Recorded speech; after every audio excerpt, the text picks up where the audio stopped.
So I guess I got some explaining to do now. But yeah, so I don't know if you people know this, but the PAC League is actually something of a variety league actually. It contains various formats and possibly even games, I think, to do a draft league in. Basically, like, it's a Pokemon draft league, obviously, so. But the difference is that you can actually participate in the league in various formats. So there's like Showdown, and then you have the actual games, and then you also have well, yeah, it's just Showdown in the games basically. But it feels like three games actually, because you got Showdown, and then you got Sword and Shield, and then you got Brilliant Diamond and Shining Pearl. So it's kind of like, yeah, it feels like a variety league of sorts, honestly. And Showdown has like various other branches of formats in that Showdown realm. So, and I think Sword and Shield also has at least two variations of the league that it has. But yeah. So the reason I'm explaining this is because I actually have another Pokemon Wi-Fi battle here, and it's also from a draft league, and it's also from the PAC League. But it's gonna actually take place in Sword and Shield this time, as opposed to Brilliant Diamond and Shining Pearl. Now, I was actually driven to do another league in Sword and Shield for two very particular reasons. The first one being that seeing how I managed to get all Wi-Fi matches for my season in the Brilliant Diamond and Shining Pearl branch of the PAC League kind of motivated me to want to do the same for Sword and Shield, because you know that in Sword and Shield I actually participated for 2 seasons of 2 different leagues, but neither of them had footage for all matches that happened throughout the season. So because of that, I decided to, try my hand at this one more time and see if I can actually now get all matches for, Sword and Shield. So that's kind of one of the goals that I have with participating in this league. Not necessarily winning, even though if I can, that'd be nice, obviously. Now, the second reason that I was driven to do a Sword and Shield league is actually because I remember previously in in the previous season of the PAC League that I actually had to rely on using LAN mode, which is a format that I've been very critical of personally, because for one thing, it's very, very complicated to set up at times, and the other one is because you don't get to change the battle music in this game, or in that format, the LAN mode format. If you do 20-minute timer, yeah, you could change the music, but 20-minute timer sucks, you know that already. However, this season, and who knows, maybe back then, but I think it wasn't even mentioned at the time. I don't know, honestly, but this time around, yes, the LAN mode is still a thing, obviously, but it doesn't have to be, because apparently there is a new format that is supposed to be the official format of battling, in a way, kind of. I don't know, something like that. But basically, is what you have to do is basically set up a competition, and when you make the rules, during the rule making process, you can actually organize your competition to have a chess timer, which is the same timer that LAN mode uses. And when you have the competition organized and whatnot, you do have to set a date for it, obviously. So I guess that's the only criticism I have of this method, is that you have to schedule it, which means if I wanted to do a standalone Wi-Fi match, I couldn't do it because I'd have to schedule with the opponents at first. And usually a lot of us just like to battle whenever we have time, not actually schedule, But it is appropriate for draft leagues though, so I'm personally down for that. Now, yeah, so anyways, once you actually join the competition and whatnot, after setting it up and whatnot, while you're waiting for your opponent to connect with you, that is when you actually take advantage of being able to change the battle music, which for me is something I'm all for, since I don't have to listen to the bland trainer theme that Sword and Shield has, because you already know my opinions on that theme. It's pretty terrible. Brilliant Diamond and Shining Pearl may have had the regular trainer theme for all Wi-Fi matches, because in that game you can't change the battle music either, but at least the music is a lot more engaging every time. I think the only criticism I really have is just that it's getting kind of repetitive, but I figure that if in Sword and Shield I have the option to actually switch the music, I feel a lot more, I guess you can say, alive again, kind of. Reinvigorated, sort of. So, yeah. So that's basically the other reason. So, because now I actually have this as an option. Of course, most people will prioritize on LAN mode, but if I can just convince them to actually do the live competition method as opposed to the LAN mode method for Wi-Fi matches, then I should have a good old time. Maybe, I don't know. But yeah. So with all that said, obviously my match right here is gonna be week 1 of the PAC League for Sword and Shield, and I believe this season is actually in its, or this branch of the league is in its 4th season actually. So yeah, and I believe it's not the same one that like this is not part of the series of seasons that followed after the first season that I did in, you know, the first iteration of the PAC League. So yeah, it's supposedly a different format. Like it's supposed to be deemed the standard Wi-Fi format, whereas the one that I did for the first time was actually supposed to just simply be the main league. So that's interesting. I didn't even know I was in a main league. But that's actually kind of cool in retrospect anyway. But yeah, so anyways, all that complicated stuff aside, so yeah, week 1 of the PAC League for season 4 Sword and Shield is on its way. Now my opponent is actually a Praetor 54, representing the Machesney Park Slowpokes. I believe this guy is actually a replacement participant actually, because the original one actually dropped out for some reason, which is odd. But I guess it's a good call since it's the first like week of the season. It'd be better for him to just drop out right now as opposed to later.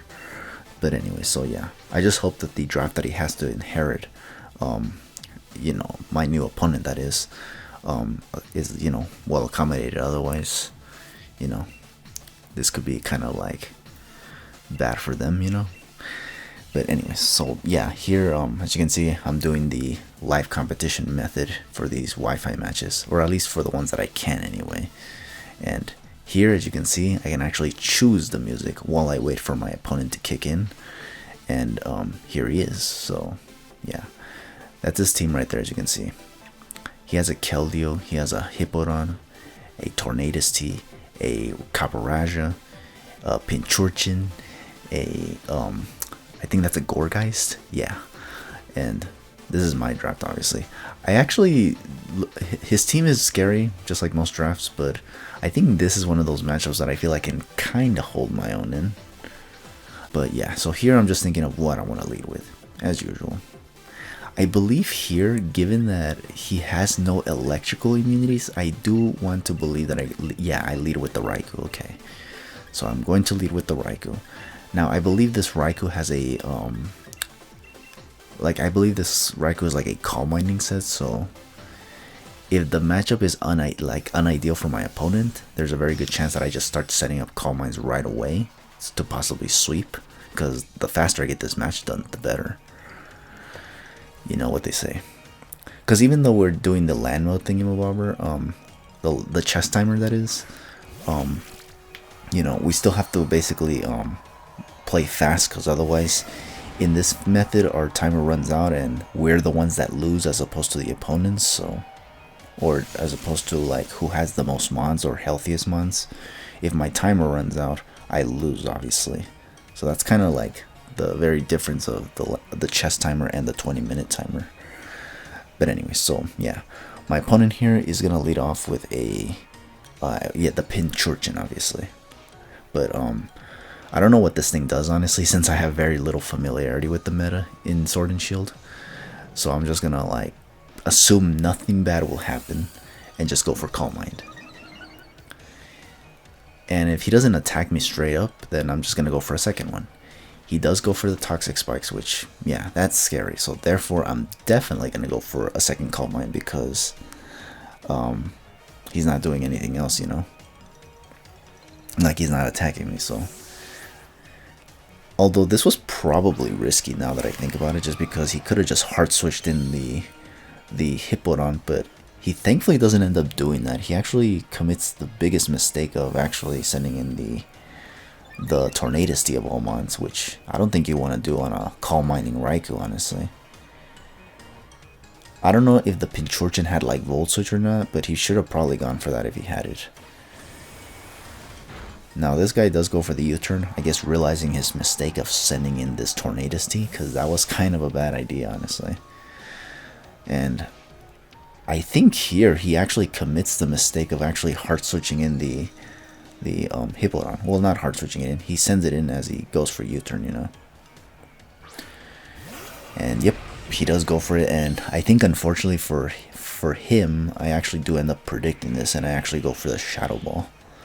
Because it does damage to literally everything on his team. Nothing's immune to it, nothing resists.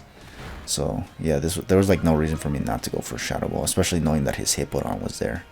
He didn't switch it in when I went for that first Calm Mind, so you know, it basically costed him. I think at that point he probably should not have switched this thing in, honestly. I think he should have just let something on his team go down and then bring this thing in. Could have forced me to switch out, honestly. But well, he did what he did, obviously. So here he realized that yeah, he really messed up here. So I'm just gonna take him out with another Shadow Ball. So down goes the Hippowdon. The only thing this thing did was just proc the Sandstorm, which is a little annoying. Chips down my Raikou in a way. But here, he's probably thinking what he can possibly do now. He's gonna send out the Copper Raja. He's gonna send out. Unfortunately for him, I believe this. I just go for the Aura Sphere. Apparently, this is not an assault vesting Copper Raja, so I'm just gonna take this thing out with an Aura Sphere. At +2 and super effective, and I believe this Raikou also has Wise Glasses to increase the special attacking power by a bit. That's definitely gonna take out the Copper Raja. So this match is looking pretty darn good for me so far. It's definitely a contrast to what happened in the Brilliant Diamond and Shining Pearl League, honestly, where I lost very badly to King Soza, and it was all just because I had doubts on my preparations, which is kind of crazy. But yeah, so here he's gonna bring back the Pinchurchin, which I kind of don't get why. I think he could have sent in the Gourgeist, honestly. Oh no, he couldn't because I have Shadow Ball. So right, no. Okay, so he really didn't have much then. I guess he sent it in just to take an electrical move or anything for that matter, and then just attack me. I am gonna go for Shadow Ball because I don't know. This Pinchurchin looks like it could be a poison type, so if I went for Aura Sphere, it would probably resist it. I know it's electrical type, but I don't know if it's poison type as well. So yeah, but here he's gonna go for some weird move. I forgot. I didn't see what it was called, honestly. Power Surge, some weird shit like that. I don't know. I don't know if it's a special attack or a physical attack, but it did quite an amount actually. So here we're just gonna finish this thing off with a Shadow Ball. This is kind of crazy. This feels very reminiscent of a match that I had in the DBL. Like, I forgot which was my opponent. I think it was Bulbasaur 87 actually. I remember like setting up with an electrical mon and then just sweeping, I think, with the electrical mon. Well, this is kind of what I'm doing with a Praetor here, honestly. Like, I low-key kind of feel bad, like, because I mean it's like the first time that I actually, in a while, that I do this, honestly, to somebody. Because in Generation 8, I actually don't like do very well in Wi-Fi matches. I actually do pretty badly, honestly. So here, okay, he's gonna go into Keldeo. Unless this thing is Choice Scarf, I don't see why he would send this in. It's not Choice Scarf, but he does have Aqua Jet, although unfortunately for him, it's not enough to take out my Raikou, so down that goes as well. Jeez, damn, this match looks pretty rough for the guy, honestly. Holy cranberries. So I think here he's gonna send out the what's it called, the Tornadusty, because he crippled me enough that now he can literally finish me off with anything, possibly. I wouldn't bank on him going for Air Slash though, because I'm still at +2 Spadef thanks to the Calm Minds and whatnot. So he's probably gonna want to go for something like U-turn again or Heat Wave maybe.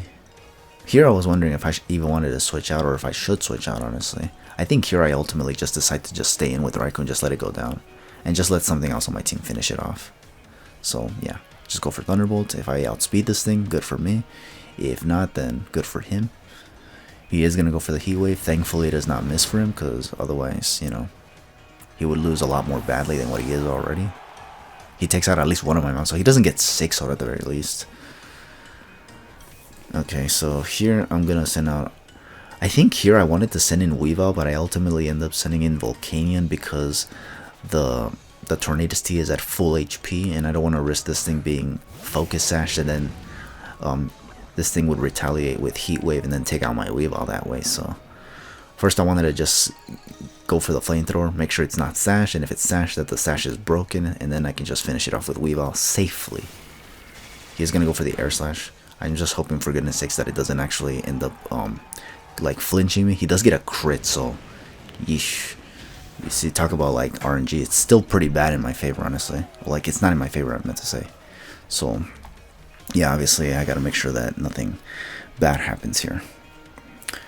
So here, I think here I was once again trying to consider switching, but obviously I don't think I should switch on anything, especially with these Toxic Sparks being up right now, so because that's gonna cripple my team over time. He's gonna go for the Air Slash and just finish off my Volcanion, so that's fine.